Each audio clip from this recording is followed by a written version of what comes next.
It's Monday, the start of a new week. Yes, Inside Innovators is back, and it's a pretty miserable, grey autumn day.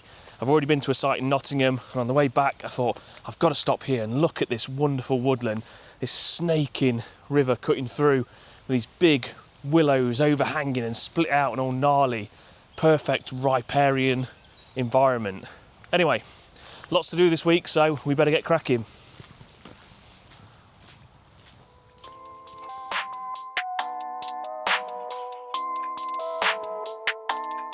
That's ISO. Rack it up, I got a bit of the bank to make me a safe house. Shake it up.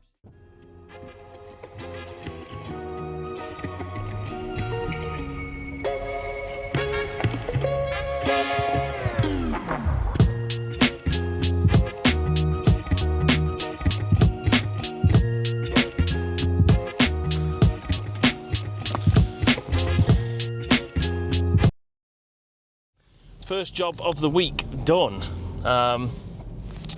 Nice little job to start the week. That's in Nottingham, so not too far from us, about 25 minutes from the office. And you'll notice I finally figured out the issue. I've mounted the camera better. I'll show you. I feel like such a moron. I feel like, how did I not figure that out? I've been driving along last week moaning that I can't get the camera set up, that I couldn't use the microphones, but it all turns out that all I had to do was flip the DJI Osmo Pocket 3 over. I mean, how silly of me. So it's now actually hanging upside down like a bat, which means that I've got better clarity, better image quality, I think personally, and better audio. Hopefully less background noise, less road tyre rumbling noise. The only downside being that everyone now can see that I'm recording myself, which, yeah, it's a little bit awkward, and you feel a little bit awkward, but there we go. So yeah, nice easy one to start the week. Those ones we knock out the bag. Single tree risk assessment, single tree risk survey, whatever you want to term it.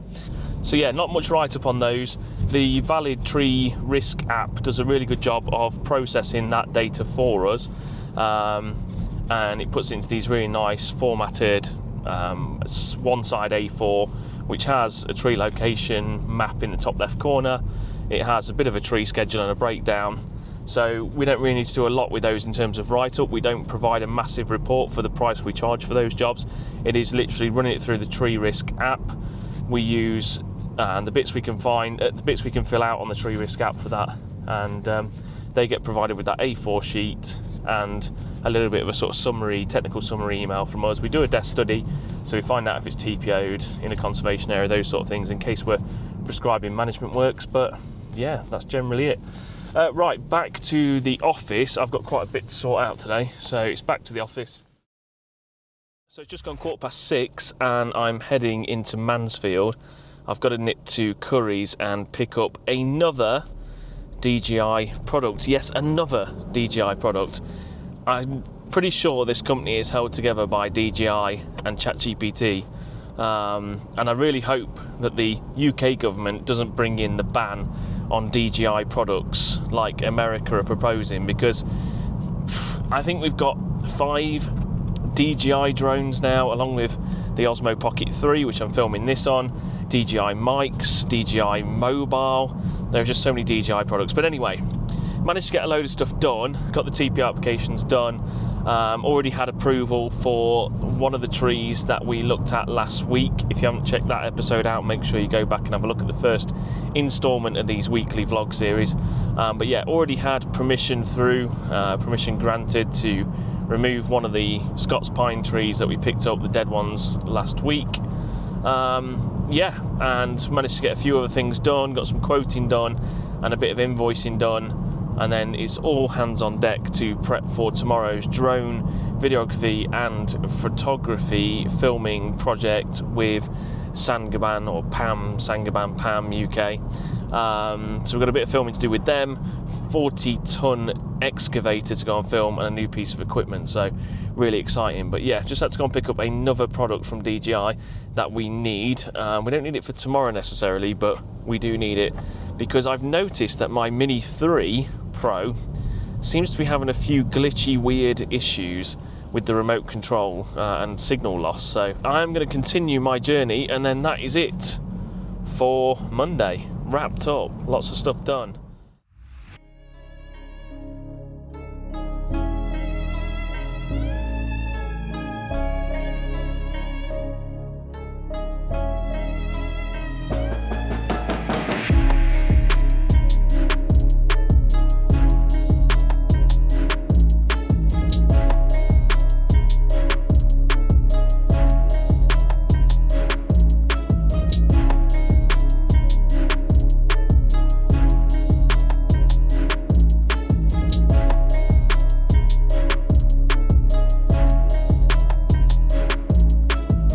So it's just gone 4:10 on Tuesday, and I've just finished up on a site in Nottingham where I've been doing some drone videography and photography, filming a new bit of equipment for one of our regular clients. But I didn't want to start Tuesday in the car again, so my intention was to film on site this morning, but there was an induction, there was a bit of health and safety stuff to jump through, there was a RAMS for the drone filming and photography, so you know, I just thought I don't want to complicate things too much. Luckily for us, we did manage to get some filming done though, and it was great to see a 40-ton excavator in action, and we've got more filming to do.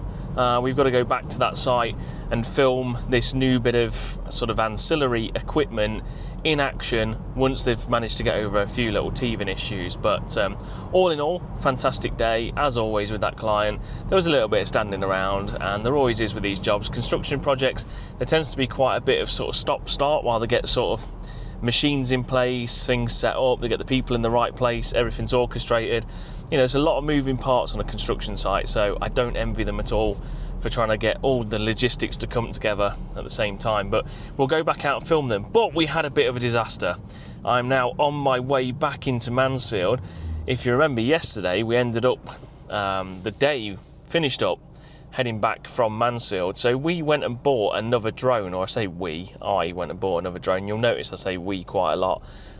Because I always think of Arb Innovators as a bigger thing than just me. So I thought, right, purchase an Air 3, perfect, with the new RCN2 controller, so we don't have to mess about with phones on site and all that sort of stuff. Went to set it all up, plugged in the remote, got it all charged up, went through all the, you know, select your language, select your time zone, log in, DJI error -3, server error. So I thought, what's that? Odd. Went on the forums.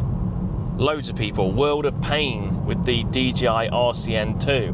Loads of issues with it. Server error, -2, won't work, blah, blah, blah. I tried updating the firmware manually, so I went onto the DJI website, downloaded the software assistant, tried doing it manually, wouldn't work. Got to send it back to DJI, No good.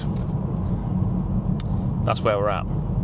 Heading back to Mansfield to see if we can go and return the drone and exchange it for another one, in the hope that that controller is not one of the batch that has a problem. If it is, we're then sending it to DJI. We're then waiting for DJI to fix it. We could end up in a cycle of just being stuck, so the drone may end up just going back. But anyway, I'm on to Mansfield. Sort this problem out.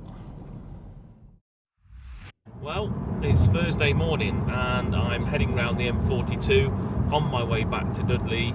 No, don't worry, you didn't fall asleep. I didn't bore you to death and you fell asleep and missed Wednesday's little mini clips. Essentially, I didn't really film much yesterday. I think I said last week, or in last week's episode, and again, if you haven't watched it, make sure you go and watch it, but I said last week that it's quite difficult to film some of this project, this Dudley tree officer support role that I'm performing for one of our regular clients, because a lot of the day you're driving to people's addresses. You know, you've got contact details of members of the public, you've got phone numbers, you've got email addresses, you've got personal home addresses, and so to respect their privacy, it's a little bit hard to film it, and most of your day is just spent back and forth looking at inquiries, going from one address to the next, talking to these members of the public that have made these inquiries. So it's a really, really difficult thing to film and record and to showcase, and I wish I could find a way around that, or a sort of way of showing at least some of the role, so you guys can see what is going on and what we're doing, But like I say, it is really, really difficult, so I apologise for that. But on my way back from Dudley, the DJI saga continues. Yes, the saga with DJI continues. So I have to say, hats off to the Curry's business team, Curry's in Mansfield business team. Really, really been trying to help me sort this problem out. So we returned the DJI item that we bought on the Monday night. Now I need to get my dates right here and days right. We went and picked it up on the Monday. We returned it on the Tuesday. They ordered me another one. The business team were like, let's order another one and see if we can get one of the DJI products that doesn't have this serial number issue with the activation code problem and all of that sort of stuff. So they ordered another one. That came in yesterday, and they really kindly charged all the batteries, charged the remote up. And I said to them, look, I'm going to come back into store and I'm going to sit here with you in the business team department, and I'm going to sit here and we're going to go through this and we're going to try and figure it out. And I wanted to essentially show them that there was nothing I was doing wrong. You know, it wasn't something that I was making a mistake of. I was setting it up properly. I was following the instructions and the prompts. I mean, I've set up countless DJI products, so I kind of got a good handle on how they work and go through the setup process. So anyway, went through it all, same issue, activation error, -2 or whatever the error is. And they were as sort of flummoxed as me, really. They just sat there with their head in their hands going, what's going on with this? Like, this is a crazy problem. Why have DJI not recalled this problem? And yeah, and I have to say I agree too. But anyway, so rather than exchanging this one or sending this one back, reported the case. That's been packaged up. It will be posted today, and all being well, we'll get to the end of this saga eventually. But right now we've got a £2,000 drone just sat doing nothing and collecting dust. So yeah, I'm just in Bilston. I'm planning my day, so I'm just logging onto the tablet so I can have a look at the first number of inquiries I'm going to go and get to. But I'd love to know if anybody's watching this and has got an idea of how I could perhaps showcase some of the work that I'm doing, you know, with these public inquiries and answering inquiries and going around looking at trees and checking the condition of trees or the risk that they pose and all of those sort of things without disclosing too much personal information or giving too much away, so to speak. Then yeah, let me know. Drop a comment below, because I might not see you again until after I've done a round of inquiries. But for now, it's 8:45 in the morning. Time to crack on.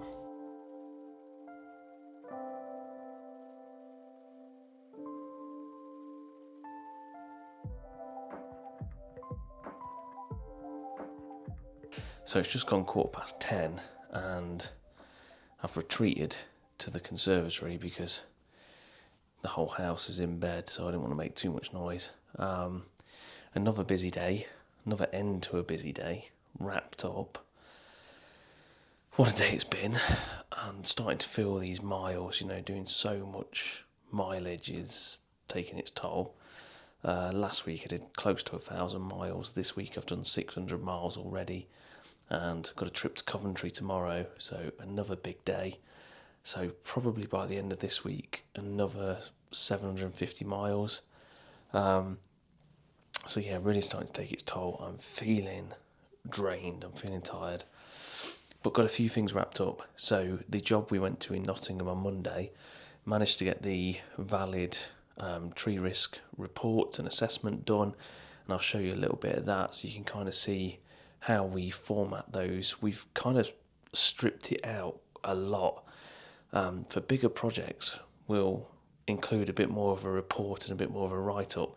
But for single trees, you know, I really feel like the valid form captures everything it needs to capture. There is a location plan. It's not great, but it shows where the tree is. And if it's one tree in somebody's garden, it's pretty obvious which tree it is, 9 times out of 10. You've got some photos, you've got height, diameter, crown spread, all the stuff you really need for a single tree assessment. Then a bit of write-up, and of course the valid risk rating and your recommendations. So yeah, really strip them down. That's how we've made them affordable for homeowners. You know, they are just one tree a lot of the time, so we don't want to over-egg it. Massive report, it's not always needed. Obviously tree by tree basis. Some trees justify a bigger write-up, but we always include a bit of a summary, an overview email, and sort of a bit of a discussion on how we got to those recommendations and what the valid risk rating means, so people really understand what we've done and what state their trees in effectively. And on a massive thing to end the night, which is a huge positive, it's September and it's the first time in 9 months that I'll actually take a salary. So I started this business in January, not took a salary yet, but yeah, this will be the first month that I take a salary, and I got my pay slip through, and that's really exciting. And yeah, I don't know, like, that's a massive deal. And when you've been living off your savings for nearly a year, I haven't had a paycheck since November 2023, it's huge. Like, I can't describe how kind of good it feels to pay yourself. And although you're not paying yourself a lot of money, it's just over £1,000 a month, so you stay below the tax threshold. It just feels so good to want to be paying yourself and see the payslip is from a company you started. But two, just the kind of sense of relief it gives you that you're actually able to take some money out. So after all this time, after all this hard work, after all these miles, all these hours, and okay, it's not a lot of money, I'm still pretty much working for free when you break it down, £1,000 over a month when you're doing about 3,000 miles of driving and 70-hour weeks.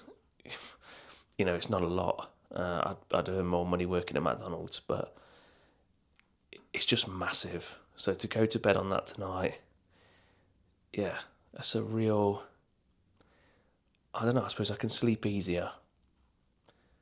And I'm really proud.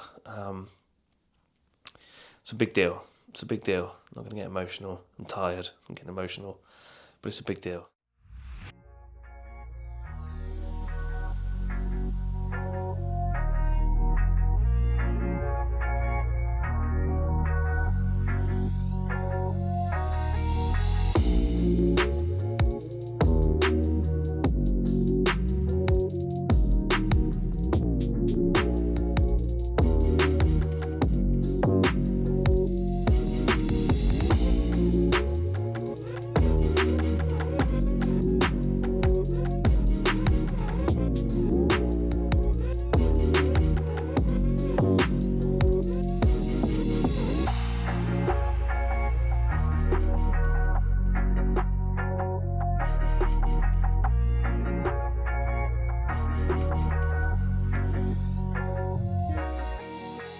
So it's Friday morning and we're back on site.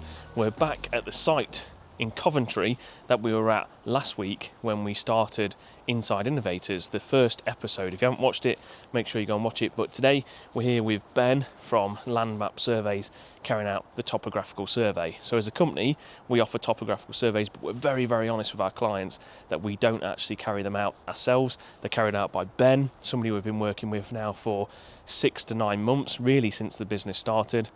And it's a fantastic relationship. Ben's a great guy. The topos he does are of a high standard. He also does measured building surveys for us and other work for us as well. Drone surveys, assist with them.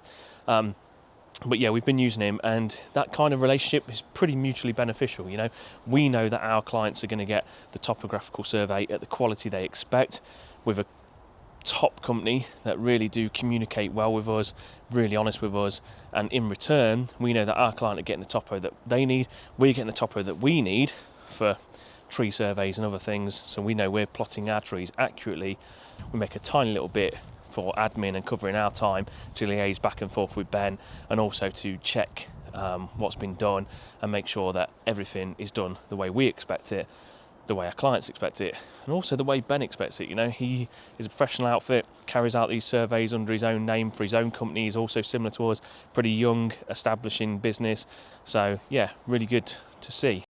So we're just testing how accurate Ben's Leica GPS is versus my smartphone. So I use an iPhone 15 Pro to survey these trees, and we're just trying to basically test the accuracy of the iPhone versus the Leica. It's not a bulletproof test here, it is just eyeballing it. Because I've been thinking about getting one of these MLID RX receivers, And we're basically just trying to work out, well, if Ben's Leica doesn't work under this dense tree canopy, then the likelihood is that the M lid isn't going to work either. So that's just with my phone. Yeah.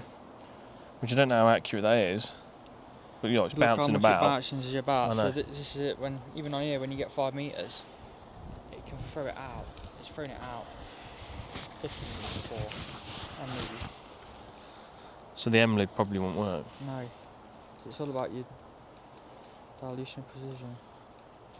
I don't know what you just said, but I liked it. Dilution, what? Dilution of precision. Your G dop. G dop 5.1. Yeah, you see now I'm over there, look. It bounces back in. Yeah.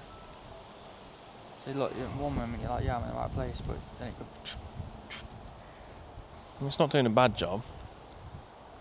I mean, I have no way to know what the accuracy is, so I'm saying it's not doing a bad job. I have no way of knowing.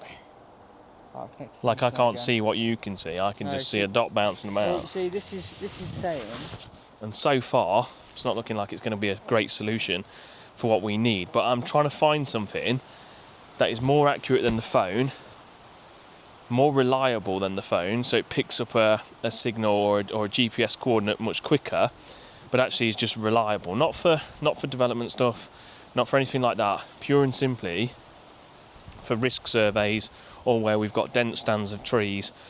So yeah, just trying to find a better alternative to just relying on the phone, which, if I'm honest, isn't always that reliable, particularly where you get dense crowns like we've got here. That's a pretty worthwhile test, finding out whether the M lid or something similar, a GPS, a more powerful GPS, or one that has access to more or different types of satellites, will be valuable for what we do, and it's not looking that great. I wanted to get Ben's advice on that because that's what he does. He's a surveyor. He does surveying day in, day out for a living. So I just wanted to get his opinion on whether something like that would be really beneficial for what we do. And I'm not filled with confidence. I'm even less confident than I was. And the issue we got is the M lid is a few £1,000s, and I kind of don't want to invest that money if it's not much more accurate than our phone. So anyway, Ben is going to take away what he's just done with the GPS and also the topo that he's done traditional topo means, and he's going to compare the results, and he's going to let me know what sort of accuracy he's getting. I mean, we don't need to be survey accurate for doing tree risk surveys or just picking up positions of trees as part of routine surveys. Obviously, if it's a development survey, we need to make sure there is a reasonable degree of accuracy. But in those instances, I would typically just get Ben in to do a topo. Right, we would rely on a topo. We wouldn't rely on coordinates that we'd picked up, like GPS coordinates we'd picked up on site. It's just an absolute no-no. So yeah, he's going to go away and compare the results and let me know. So we will, of course, discuss that as and when we know. What I talked about last night, that I've finally paid myself, and it's not a great deal of money, but what makes a business a business? Is a business a quote-unquote real business when it starts paying its employees? And as the only employee, that's me. And I could have paid myself a few months ago. It's not like the business hasn't been generating enough revenue to pay myself. But I wanted to make sure that the revenue was consistent, that it wasn't a one-off, that we weren't just earning money that month and then the next month it flatlined and we had absolutely nothing. I wanted to get to a point where it was generating enough revenue consistently, month on month, that I could demonstrate that I could take a regular salary. Because it's all well and good paying yourself once, but you want to take a regular salary. And it's a massive achievement. Like, I can't downplay it. Yes, okay, I would make more money working part-time at McDonald's rather than 70 hours a week and all the stress and all the hassle and all the invoicing and the quoting and the work and the chasing the leads and all of the stuff that goes with business. But paying yourself under your own name as a company that you formed and you started, and you can now take a salary from, Okay, it might only be 1,050 quid or whatever it is. It's not a great deal of money, so you stay below the tax threshold. I don't have to pay, you know, I think my personal tax allowance is something like 12,500. It's not 12,500, it's something around that, so don't quote me on that. But to finally be able to take a salary is massive.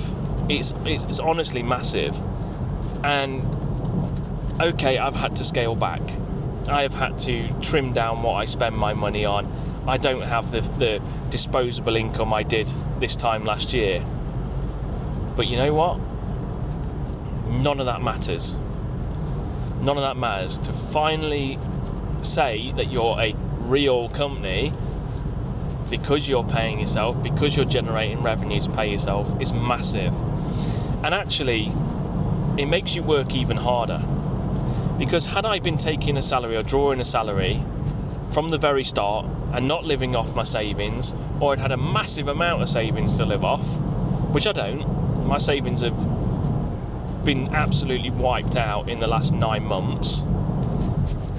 But to get to a point where I can pay myself and I can now say that my savings are steadied, and they're still going down a little bit because the £1,000 a month doesn't quite cover my living expenses, obviously, but it's huge, and it's made me really hungry, and it's made me incredibly driven, because you've got nothing to fall back on. It's you, and that's it.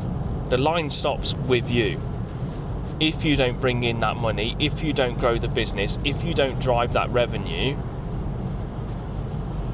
it's not going to succeed, and that's on you, nobody else. And I tell you what, that makes you hungry. When you've given up a decent salary and you've gone down to nothing but your savings, trust me, it's a pretty humbling experience, and it makes you really driven, or so it should. And if it doesn't, then you should probably ask yourself, is this the right thing for you? Yeah, something I didn't do last week in episode 1 is say thank you all so much for watching. If you have watched to this point, I really do appreciate it, and hope you enjoyed episode 2 and noticed the marked difference in the quality of what we're putting together. I've stepped it up a little bit, I feel.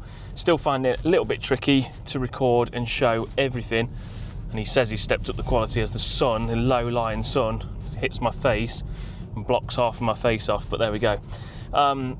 So yeah, I feel like we stepped the quality up. It's only going to get better. I'm going to keep pushing it, keep trying to show you more and more of the industry and what we do. But thank you very much for watching, all your support. Remember to hit that like button and subscribe if you haven't already. And I'm now going to go and eat and prepare for next week. Next week we've got a really busy week. We are going to be all over the country again, doing BS 537 surveys, tree officer support, a risk survey, and we've even got some drone work to do. So another varied week, so make sure you come along for that. Right, catch you later.